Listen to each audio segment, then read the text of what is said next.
नमस्कार।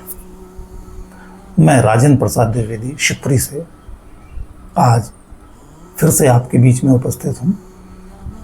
पूज्य गुरुदेव ब्रह्मलीन महात्मा नारायण दास जी महाराज जी की पुस्तक रामचरितमानस में कुंडलनी, इसके संबंध में आपसे चर्चा की जा रही है।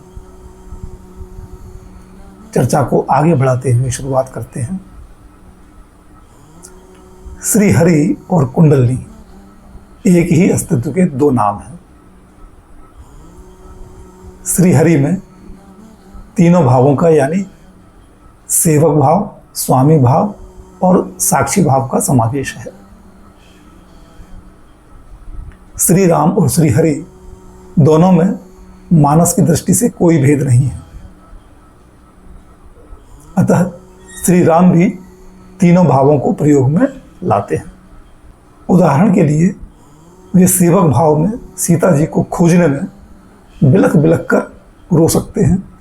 यही विधि खोजत बिलपत स्वामी, मन महावीरहि अति कामी। स्वामी भाव में वे सब लोगों को नचा सकते हैं।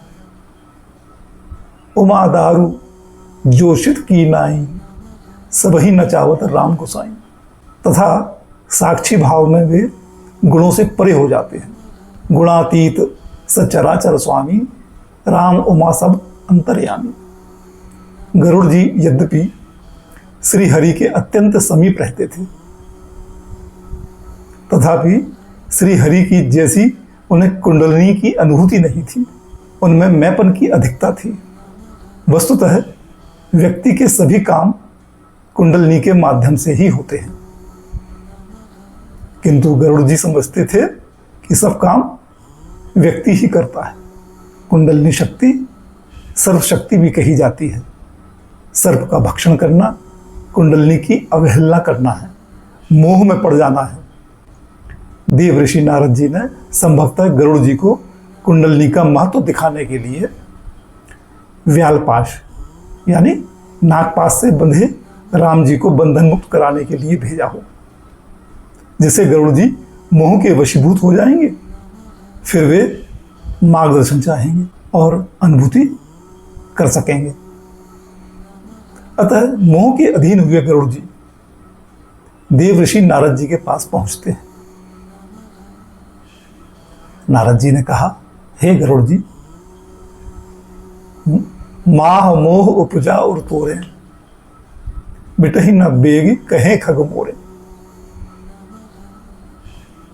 आप ब्रह्मा जी के पास जाइए। तब वे ब्रह्मा जी के पास गए। ब्रह्मा जी ने कहा कि हे गरुड़ जी, अग जगमय जग मम उपराजा, नहीं आचरज मोह खग राजा। यह सारा चराचर जगत तो मेरा रचा हुआ है।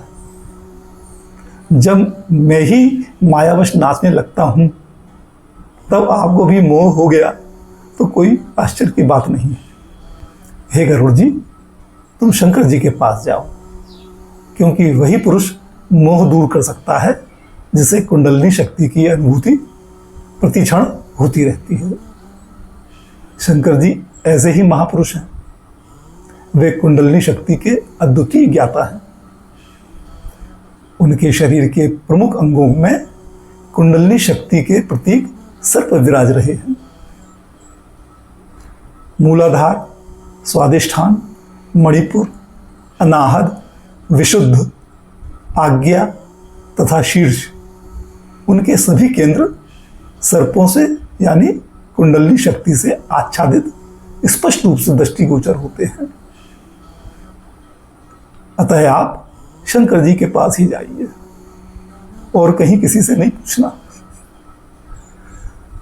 जैसे ही गरुड़ जी शंकर जी के पास पहुंचे, वैसे ही वे तुरंत समझ गए कि गरुड़ जी को अभी यह अनुभूति नहीं है कि शक्ति संपन्न महापुरुष आवश्यकता अनुसार प्रत्येक भाव यानी कभी सेवक भाव में तो कभी स्वामी भाव में और कभी साक्षी भाव में बरतने का अभ्यासी होता है। उसे सगुण और निर्गुण में कोई अंतर नहीं दिखता। राम जी औरों के लिए बंधे दिखते हैं, पर वे वस्तुतः बंधन से मुक्त हैं। उनकी दृष्टि में ना कोई व्यक्ति तुच्छ है, ना बढ़िया, ना कोई अधम, ना उत्तम। यह सब अज्ञान है। गरुड़ जी को यह अभिमान है कि मैं हरि के विमान का चालक हूं। वे खुद को बहुत गुणवान समझते हैं, अतः उन्हें कागभुषुंडी के पास जाना चाहिए, क्योंकि वे शकुनादन पक्षियों में तो हैं तुच्छ, पर हैं वे नम्र स्वभाव वाले तथा ज्ञानवान। उनके पास जाने पर ही गरुड़ जी का मोह दूर हो सकेगा, उन्हें कुंडली की भी अनुभूति हो सकेगी। तब वे प्रभु लीला को देखकर मोह में नहीं पड़ेंगे। अतः शंकर जी ने गरुड़ जी को कागभूषण जी के पास भेज दिया। कागभूषण जी ने उनका यथोचित सम्मान करते हुए उनसे आने का कारण पूछा। उन्होंने कहा कि हे परम भक्त, आपके पास आते ही मेरी सब शंकाएं दूर हो गई। मुझे राम जी के चरित्र सुनाइए और यह भी बताने की कृपा कीजिए कि आपको इतनी उच्च स्थिति कैसे प्राप्त हो गई। स्वयं शंकर जी भी अपने मुख से आपकी प्रशंसा करते हैं। कृपा करके सगुण और निर्गुण उपासना के भेद समझाइए। इस पर कागभूषण जी ने कहा कि हे गरुड़ जी, सगुण और निर्गुण में भेद नहीं है। सगुण और निर्गुण उपासना दोनों ही आवश्यक हैं। निर्गुण भक्ति से सेवक ताजा व हल्का हो जाता है, तब वह प्रभु के जगत का काम अच्छा करता है। और सगुण भक्ति राम जी के लिए सेवक भाव से जगत का काम करने को कहते हैं। अब इसके आगे का प्रकरण अगले एपिसोड में आपसे साझा करेंगे। तब तक के लिए जय सिया राम।